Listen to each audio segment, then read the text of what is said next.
안녕하세요. 최근에 명품 관련해 가지고 말들이 좀 많죠. 예. 가짜 명품족, 뭐 명품족, 뭐 이런 얘기들이 되게 많은데요. 예. 우리는 이제 명품이라고 얘기하면 그 이태리나 아니면은 뭐 프랑스, 흔히 얘기하는 유럽의 서유 유럽의 이제 잘 사는 나라들이죠. 장인들이 만든 고급스러운 상품들을 흔히 명품이라고 얘기합니다. 그리고 이제 어느샌가 그 명품이라고 하는 그 이름이 좀 다소 좀 변질이 되어서 비싸기만 하면 명품, 가격을 어 높게 책정해 놓으면 명품이라는 그런 좀 느낌, 이미지들도 많이 전달해 주는 것 같습니다. 뭐 통상적으로 뭐 예를 들어 월급 200만 원, 300만 원 받는 사람이 살 수 있는 물건, 그리고 월급 2천만 원, 3천만 원이 사람들이 살 수 있는 물건이 분명히 다르겠죠.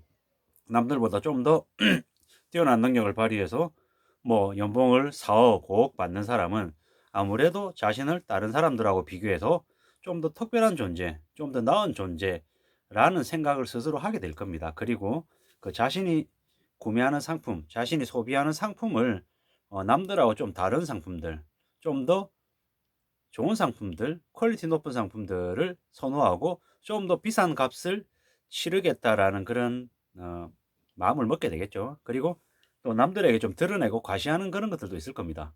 나는 이런 품목을 살 수 있는 사람이야. 라는 그런 것들을 은연중에 내보이면서 저 사람보다 내가 더 우위에 있다. 이런 것들을 드러내려고 하는 게 아닌가라는 생각이 더 들죠.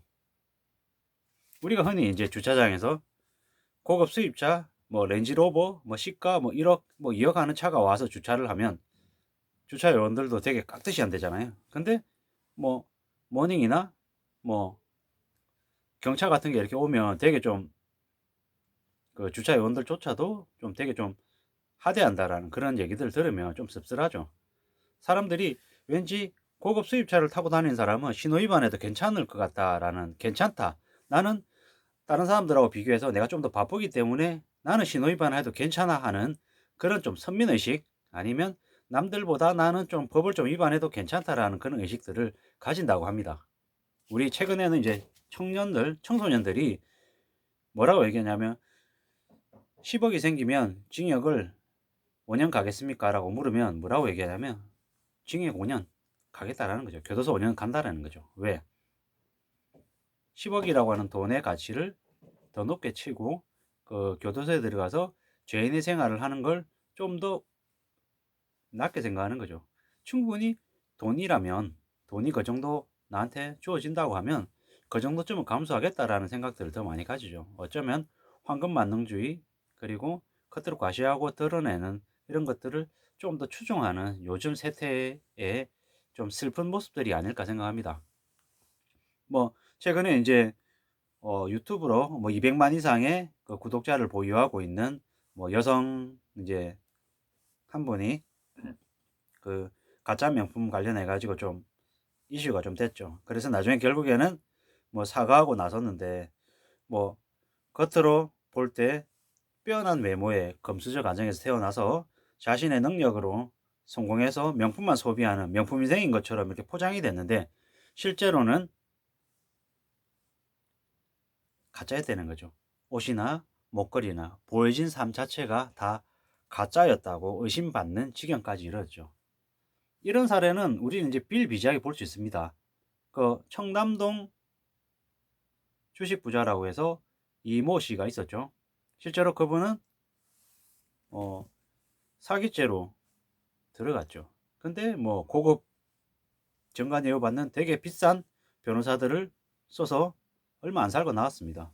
얼마나 언론계에도 이렇게 돈을 많이 뿌렸는지 언론 기사에도 그 사람이 출소했는데 뉴스가 별로 안 나왔어요. 근데 그 사람이 람보르기니 아니면 되게 고가의 외제차들을 주차장에 세워놓고 이거 다 자기 거라고. 자기는 흙수저였지만 능력으로, 자신의 능력으로 이런 엄청나게 비싼 고가의 수입차들을 가질 수 있었다고. 능력이 있는 사람이다 라고 얘기하면서 과시하면서 많은 사람들에게 사기를 쳤죠. 범죄 행위를 저지른 범죄자죠.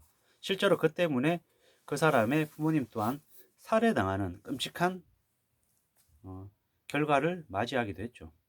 아마도 그 사람은 아직도 자신이 은닉해 놓은 그 되게 많은 돈을 가지고 여유롭게 살 겁니다. 근데 이제 우리는 이제 그런 것들은 보지 않고 겉으로 드러나 있는 모습들을 가지고 사람들을 추종하고 저 사람이 되게 대단한 사람이다, 명품족이다, 능력 있는 능력자다, 이렇게 평가하는 경우가 되게 많습니다.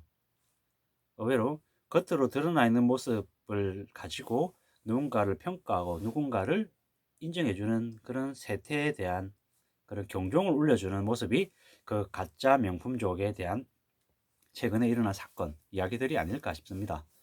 뭐 사람은 항상 더 좋은 걸 갖고 싶고 남들보다 더 많은 걸 누리고 싶은 욕심이 있습니다. 저도 그렇죠, 똑같이. 저도 뭐 개인적으로는 그 당근마켓에서 투미 백팩을 계속 봐요. 왜? 사고 싶으니까. 저도 성분인 거죠. 투미라고 하는 그 브랜드의 가방을 사고 싶어 하는 그 욕심이 있으니까. 그러면서 또 다른 한편으로는 그 제품의 디자인이 좀 더 마음에 들어서 또 좀 더 내구성이 튼튼할 것 같아서 편리할 것 같아서 이제 그런 생각들을 하는 거죠. 이렇게 명품을 생각하는 좀 더 비싼 상품을 구매하겠다라고 생각할 때는 사람들은 여러 가지의 고려 사항들이 이제 있는 거죠. 근데 이제 너무 비싼 상품, 너무 고가의 상품들, 나 자신을 드러내기 위해서, 가시하기 위해서, 나를 좀 더 많이 포장하기 위해서 명품을 구매하는 사람들이 이제 차선책으로 이제 택하는 게 이제 가짜 짝퉁들을 이제 구매하는 거죠. 우스갯소리로 동대문에 가면 명품을 이미테이션한 품목들도 퀄리티에 따라서 뭐 A, B, C 뭐 이런 등급으로 이렇게 나눠서 이렇게 판다고 하죠. 그리고 뭐 당근마켓이나 뭐 중고 거래에서도 가짜인 것을 진짜인 것처럼 이렇게 속여서 파는 그런 경우도 되게 많다고 하고요.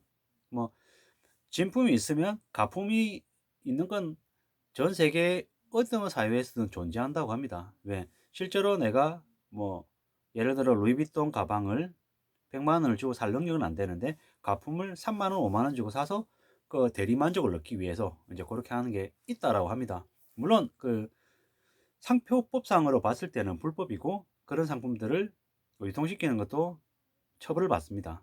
예. 그리고 그렇게 대체제로 이렇게 생각하고 구매하는 것 또한 그 남들에게 떳떳하게 얘기할 수 있는 모습들이 못 되죠. 예.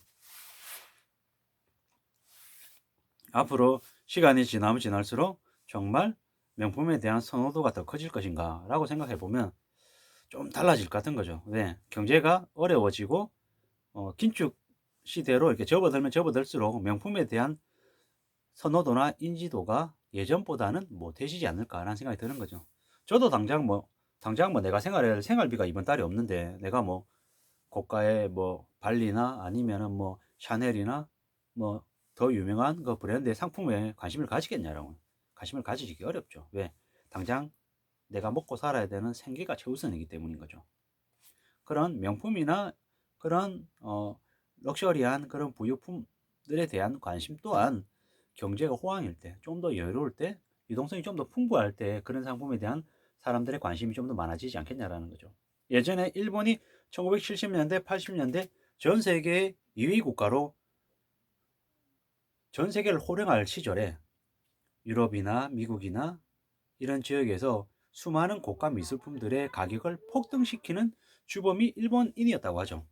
우스갯소리로 일본인들은 그 당시 1970년대, 1980년대 어느 회사에 면접을 보러 오라고 사람들한테 얘기할 때 그 사람이 면접을 보러 올지 안 올지 모르지만 택시비부터 먼저 줬다는 거죠. 야, 면접 보러 올 때 택시 타고 와.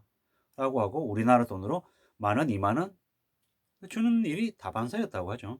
뭐 긴자 그 거리에 그 요정, 그러니까 흔히 얘기하는 그 접대 여성들, 되게 돈 많은 이제 기업인들을 이렇게 접대하고 이러면은 잘 보이면 아파트 한두 채 받는 것도 그냥 평범한 일이었다, 놀라울 일이 아니었다라고 얘기할 정도였다는 거죠.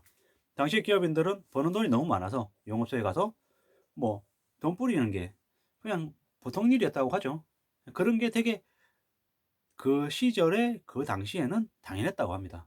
근데 경제 거품이 꺼지고 부동산 가격이, 주식 가격이 폭락하면서 무너지고 난 이후에, 거품이 다 꺼지고 난 이후에 유동성 파티가 끝나고 정신을 차리고 되돌아보니 경제 상황이 엉망이었던 거죠. 당장 먹고 사는 게 혹독했고 빚을 갚으려니 감당이 안 됐던 거죠. 그런 시절에는 어떻게 명품이고 뭐가 없는 거죠. 명품이 중요한 게 아니고 인제는 자전거 타고 다니면서 걸어 다니면서 당장 먹고 살 생활비 마련하려고 인제 발에 땀 나도록 뛰어야 됐다는 거죠.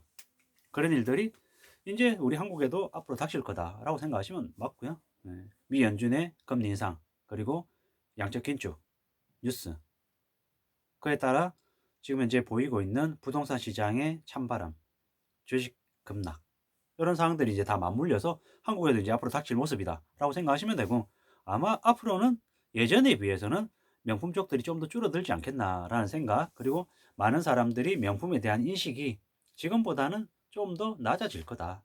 그렇게 명품을 선호하고 명품을 못 사서 안달인 그런 사람들이 좀 줄지 않겠냐라고 이렇게 보여지는 거죠. 아무쪼록 명품 제품을 사기 위해서 안달하기보다는 자기 자신의 인생을 좀 어떻게 명품처럼 만들게 좀 더 노력하고 시간을 들이고 공부할 거리를 찾아다니고 좀 더 열심히 운동하고 육체적인, 정신적인, 뭐 심리적인 그런 건강을 좀 잘 갖춘 상태에서 좀 자신을 좀 잘 다듬어 나가면 좋겠다라는 생각이 이제 더더욱 더 드네요. 뭐 오늘은 그 조선일보의 그 가짜 명품족이라고 하는 만물상 조선일보 만물상 강경희 논설위원께서 쓴 그런 논설을 보고 든 생각들을 대략적으로 말씀드려 본 겁니다. 예. 아무래도 그 가짜 사치품을 걸치고 다녀도 어 고급 요리가 제공되는 경매장에서 비싼 이제 공항 VIP 라운지의 공짜 음식도 즐기고 남들에게 좀 더 대접을 많이 받는다라는 그런 것들 때문에 잠시 잠깐 그런 욕망에 취해서 가짜 명품을 걸치는 사람들도 있다라는 정도로만 봐주시면 좋을 것 같고 그 한 번, 두 번 속이긴 쉽지만 계속 속이긴 어렵다. 언젠가는 드러날 수밖에 없다라는 것하고 결국엔 남들에게 보여지는 삶이 영속성이 되기 어렵다라는 거죠. 남에게 보여주는 인생보다는 자기 스스로 자신을 잘 갖고 가는 그런 인생을 추구하는 게 좀 더 좋지 않겠냐라는 제 개인적인 의견까지 곁들여서 말씀을 드립니다. 아무쪼록 명절 전날인 평일 금요일 오후입니다. 잘 마무리하시고 어 최근에는 이제 코로나 변이로 인한 그런 팬데믹 코로나 이렇게 전염이 되게 확산되고 있는 상황이라 아무쪼록 건강 관리에 더욱 유의하시기를 바라겠습니다. 2022년 1월이 거의 이제 다 지나가고 있는 상황인데요. 남아있는 11달을 어떻게 보낼지에 대한 계획도 좀 세우시고 조금 더 과거에 비해서는 좀 더 보수적으로 좀 더 방어하는 그런 생각으로 우리의 삶을 좀 하나씩 둘씩 좀 다져나가면 좋겠다라는 생각이 듭니다. 이 모자란 영상을 시청해 주셔서 정말 감사합니다. 고맙습니다.